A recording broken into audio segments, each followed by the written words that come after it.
একটা সামান্য মশার কামড় সহ্য করতে পারো না, একটা মশা কানের কাছ দিয়ে গেলে তোমার ঘুম ভাঙ্গা যায়। মশারি টাঙ্গাও, কয়েল জ্বালাও, অ্যারোসল লাগাও, এত কিছু করে তুমি মশার একটা আওয়াজ থেকে, কামড় থেকে বাঁচতে চাও। হায় আল্লাহর বান্দা, তো বছরের পর বছর, শত শত বছর কবরের মধ্যে এই পোকামাকড়ের ঘরে কেমনে থাকবো? এক যুবক যখন সেজদা দেয়, আল্লাহ তাআলার আরশ নড়ে ওঠে।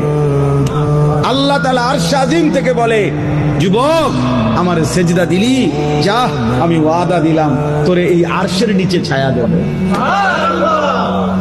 বান্দা যদি বলতে পারে দিল থেকে, আল্লাহ আমি গুনাহ ছেড়ে দিলাম, আর করব না, ওয়াদা দিলাম, আমি লজ্জিত মাওলা, আমি মাফ চাইলাম, আল্লাহর কসম।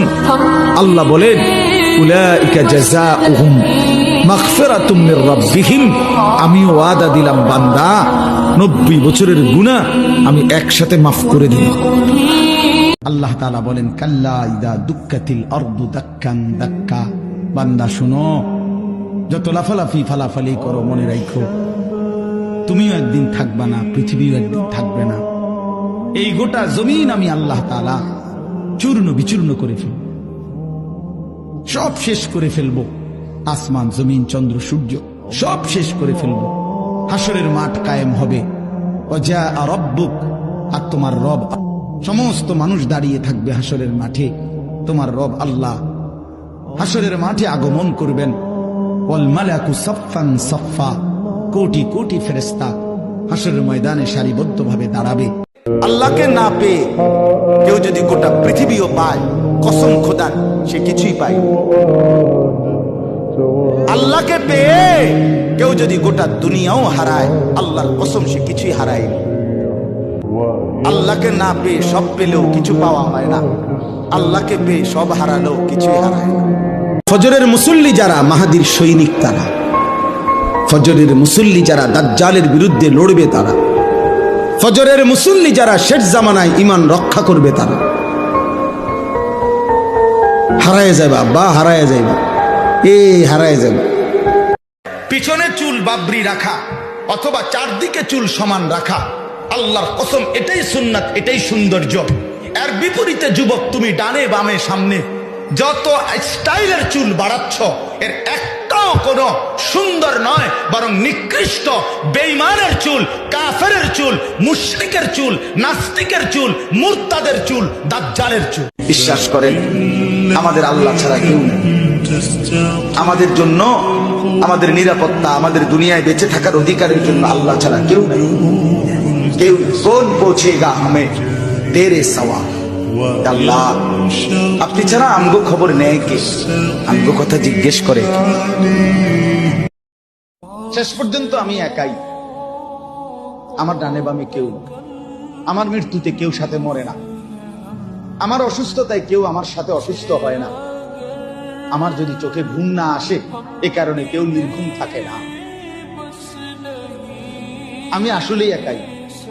নবীজি বলে, যে নামাজ বেশি পড়ে আল্লাহ তাআলা তার চেহারা সৌন্দর্যময় করে।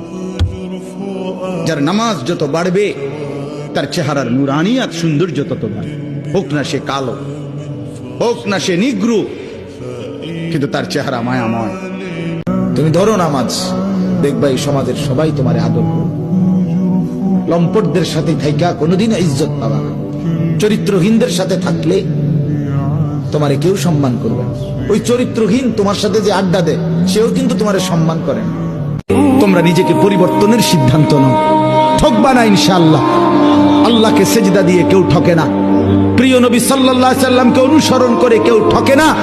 আল্লাহ তাকে দামি বানায় দুনিয়াতেও আখিরাতেও। আখিরাতেও কোনো পাপী, কোনো চরিত্রহীন, কোনো লম্পট, কোনো দুশ্চরিত্র বন্ধু সে মানুষের কাছে ঘৃণিত হয়, ঘৃণিত হয়। তোমরা যারা 5 ওয়াক্ত নামাজ পড়ো না, তোমরা লজ্জিত ঘৃণিতই হবা ভাইয়া। আল্লাহ তাআলা আমাদের সন্তানদেরকে বুঝার তৌফিক দান করেন। আপনি হাসলেও কবরে যাইতে হবে, কাঁদলেও কবরে যাইতে হবে। রাজপ্রাসাদের ওই অট্টালিকাতে যে থাকে সেও একদিন মরে যাবে, জীর্ণ কুঠিরে কুড়ে ঘরে যে থাকে সেও মরে যাবে। জীবনে যে কোনোদিন সুখ দেখে নাই, দুঃখের সাগরে তারও মৃত্যু হবে। জীবনে যে কোনো দিন দুঃখ দেখে নাই, সুখের সাগরে ভাসছিল, তারও মৃত্যু হবে, সেও মরে যাবে। কবর নিশ্চিত, কবর নিশ্চিত।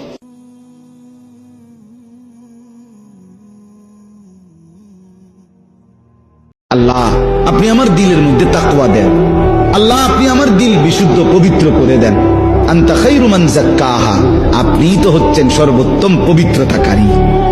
আনতা ওয়ালিয়ুহা, আপনি তো হচ্ছেন নফসের মালিক। ওয়া মাওলাহা, আপনি তো হচ্ছেন জিন্দেগীর মাওলা। আপনি ছাড়া তাকওয়া দিবে কে? আপনি ছাড়া হেদায়েত দিবে কে? মাওলা আল্লাহুম্মা আসলিহ লি শা'নি কুল্লা ওয়ালা তাকিলনি ইলা নাফসি তারফাত আইন। রাসূলের দোয়া, আল্লাহ আপনি আমার জিন্দেগিটা ঠিক করে দেন, আমার রাত ঠিক করে দেন। তুমি কি মরবা না? তুমি কি কবরে যাইবা না? বাপ, এই পৃথিবীর কত রাজা বাদশাহ কবরে চলে গেছে, তুমি কি কোনোদিন কবরস্থান দেখো নাই? তুমি কারো জানাজা পড়ো নাই? তুমি কি কোনো মানুষের লাশ দেখো নাই? তোমার বাবার চোখ বন্ধ হলে না বুঝবা দুনিয়া কাকে বলে। তোমার বাবার উপার্জন শেষ হয়ে গেলে না বুঝবা দুনিয়া কাকে বলে। তোমার কাঁধে যখন উপার্জনের দায়িত্ব আসবে তখন না বুঝবা দুনিয়া কাকে বলে। রোজগার কত কষ্ট। একটা বারো কলিজার মধ্যে কথা আসে নাই যে হায় এমন নীরব নিস্তব্ধ লাশ তো আমিও হয়ে যাব একদিন।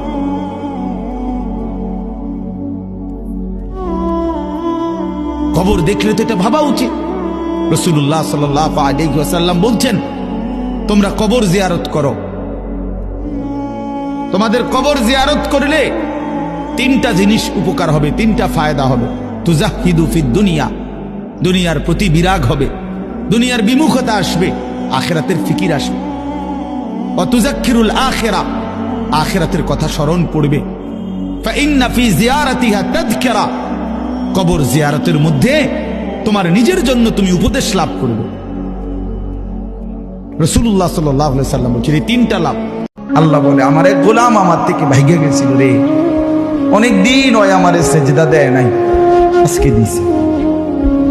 অনেকদিন সে আমারে ডাকে নাই, আমি খুব কষ্ট পাচ্ছিলাম। আমার বান্দা আমার হাতে গড়া, আমার দেওয়া নাক চোখ কান, আমার দেওয়া জবান, আমার দেওয়া জিহ্বা, আমার গড়া বান্দা আমারে ভুলে আমার থেকে ছুটে গেছে। আজ আমার সেই ভেগে যাওয়া বান্দা আমার কাছে ফিরে আসছে। আল্লাহ তাআলা বলেন, হায় বান্দা, তুমি যখন অসহায় হয়ে পড়ো, আমাকে ছাড়া তুমি আর কাকে ডাকবে? আমাকে ছাড়া ডাকবে কাকে?